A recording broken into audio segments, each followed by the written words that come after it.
You often give advice to young adults to help them avoid some of the pitfalls of life. Any advice for those of us who are 40 plus who have already faltered? Look, first Graham, this is Graham. Everybody who is 40 plus has already faltered, but I'm presuming that you mean faltered in a manner that appears to you to be above the average, right? Well, what I would really recommend is, I think that you should, if you haven't already, you should go do the future authoring program and maybe the past authoring program too, because you should figure out exactly how you faltered. Like, what exactly did you do wrong by your own analysis, right? I'm not saying, well, what social rules did you break? Although that's not a bad initial guideline. It's like, so in the self-authoring suite, there's a past authoring module, and it asks you to break your life into 7 epochs, and then to consider the emotionally significant or practically significant events within each epoch, and to detail out their emotional nature and their consequences and so on. And one of the things you might want to figure out is, well, when you say that you faltered, like, what do you mean exactly? And I mean exactly. Go over your life with a fine-tooth comb. This is what Alexander Solzhenitsyn did, by the way, in the Gulag, before he wrote the Gulag Archipelago. He went over his life and said, okay, well, like, where did I go wrong? What did I squander? What mistakes did I make? And what did I do right? So that you can orient yourself now.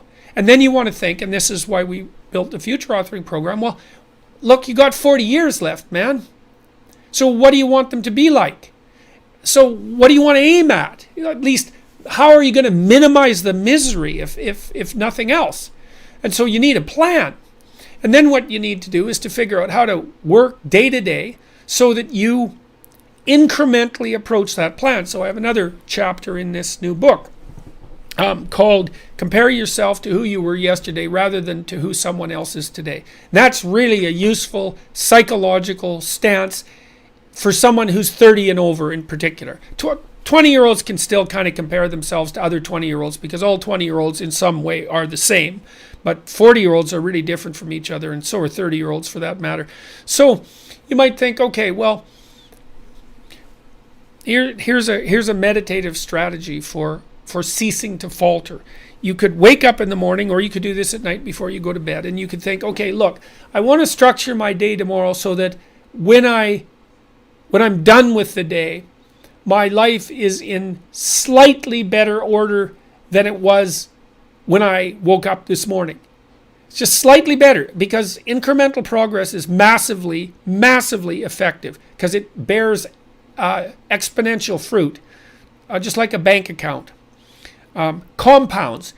Incremental progress compounds with time. So you can get up in the morning and you can think, okay, there's some things in my life that I could put in order today. They're usually things you don't want to do, as I mentioned earlier.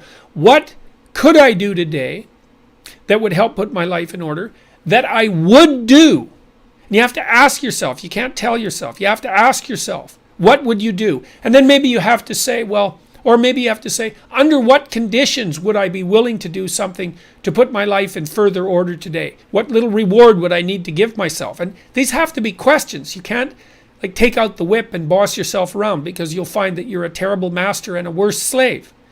And so you can get a long ways if you look low enough. One of the things Carl Jung said, which I really liked, was that modern people don't see God because they don't look low enough. They don't have the humility.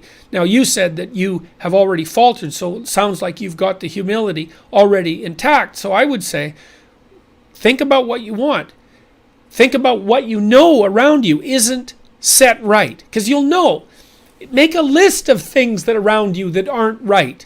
And then start thinking about small things you can do, like trivial things that even a fool like yourself could manage, that would orient you in the right direction and help straighten out your life. And try that for a year before you decide that you're a failure, because you'll find that if you put that into practice for a year, that things will be a lot better. And like I said, you got 40 years left, so you're not done yet, man. So the other thing I would say too is, it isn't exactly that I would say forgive yourself, because, that's just a cliche. But I would say that once you've decided what you've done wrong, and you've put into practice some strategies to rectify that you don't have to beat yourself any more than is necessary for you to learn, which is a good rule of thumb with regards to treating yourself and also to treating other people. So